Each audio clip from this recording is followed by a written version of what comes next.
We believe that motivation is an external stimulant that provides for a person to be able to accomplish a difficult task.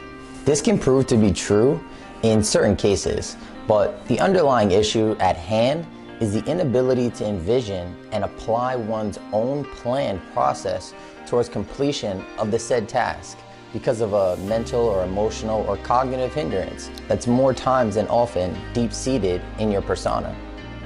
The necessity for motivation can come from various aspects of living. Near the top of this list, in my field, was always been towards weight loss.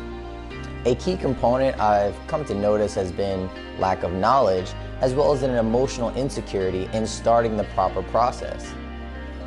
I truly believe that a person is capable of completing any task that is inherently troublesome to their health, as well as their physical capabilities through daily life. It's based on a simple, but not so simplistic tact that is cultivated and often culturalized through the trains that life creates for us. This complex term is identified as neuroplasticity, but we commonly know it as someone that has drive. The ability to mentally talk yourself into and out of situations, setbacks, and even accomplishments is not so common. It's something that is cultivated over years and years to be able to discern what you truly want in life and create a why for it. Neuroplasticity is the condition all of our brains are capable of in how they adapt, learn, and survive through planned and unplanned events that our bodies have trouble overcoming.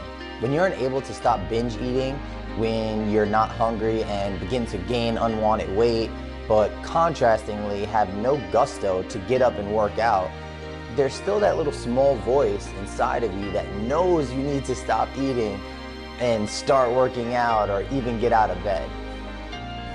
So what is it that makes this one voice louder than the other? It's the simple fact that we don't want it enough.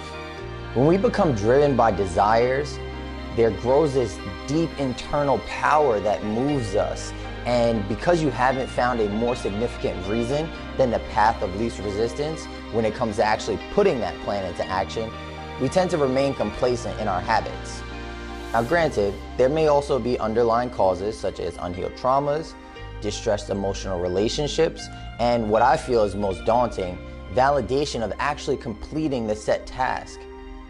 When approaching thoughts of how we actually get motivated, it's usually the part that gets most clouded, seeing that as societal nature intends us to put so many other things before our actual need, whether they be health related or emotional standing when it comes to tending to those needs.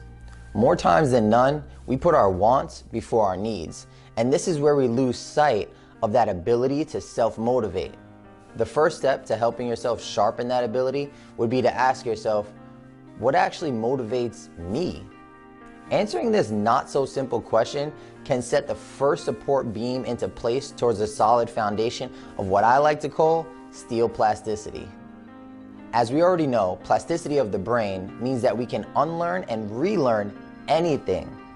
Just as you seek a steel reserve to get up and tackle a workout or put down a snacks out of sheer boredom, the ability to harden that plasticity can't begin until you answer that first question. This will lead to a snowball effect of reaching that underlying condition that is the main hindrance to you and achieving your goals.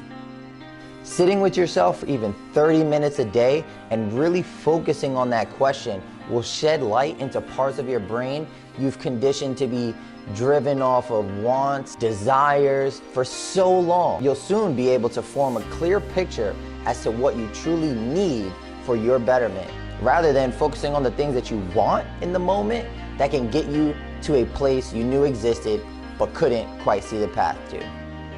If you'd like to know more about neuroplasticity and the anatomy of your motivation and how you can take the reins back, subscribe to Maxwellness.fit and check out a couple of my other posts.